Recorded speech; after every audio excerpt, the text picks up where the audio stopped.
Hello මම පහන් ආදිත්‍ය මම ඉන්නේ කොට්ටාවේ ඉඳන් මට හයර් ස්ටඩීස් කරන්න අදහසක් තිබ්බා.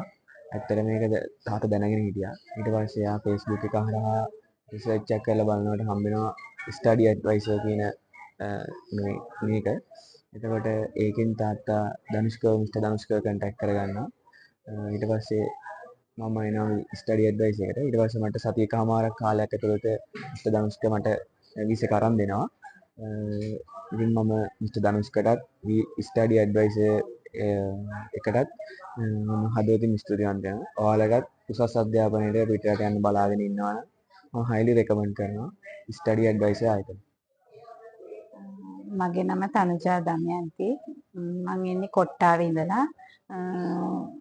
මගේ පුතාට උසස් අධ්‍යාපනයට විදේශගත වෙන්න උවමනාව තිබුණා.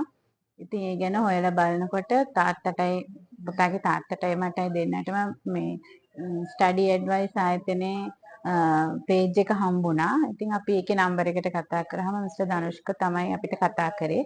ඉතින් අපි ඇවිල්ලා යාව හම්බ වෙලා එයාත් එක්ක කතා කරලා අපේ ડોකියුමන්ට්ස් ඔක්කොම යාට බාර දුන්නා. බාර දීලා සතියකමාරක් විතර යනකොට පුතාට වීසා එක ආවා.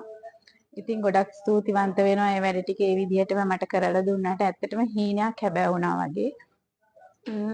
ඉතින් ඉක්මනටම යන්න ලැබුණා. ඒ වගේම තව දරුවන්ට උසස් අධ්‍යාපනය සඳහා පිටරට යනවා නම් මේ ආයතනය මම ඉහළින්ම රෙකමන්ඩ් කරනවා. මේ ආයතනයට ඇවිල්ලා විශ්වාසවන්තව ඒ ගමන් ඒගොල්ලන්ගේ අධ්‍යාපනය සාර්ථක කරගන්න ඒ ගමන යන්න මේ ආයතනයට එන්න කියලා මම කියනවා.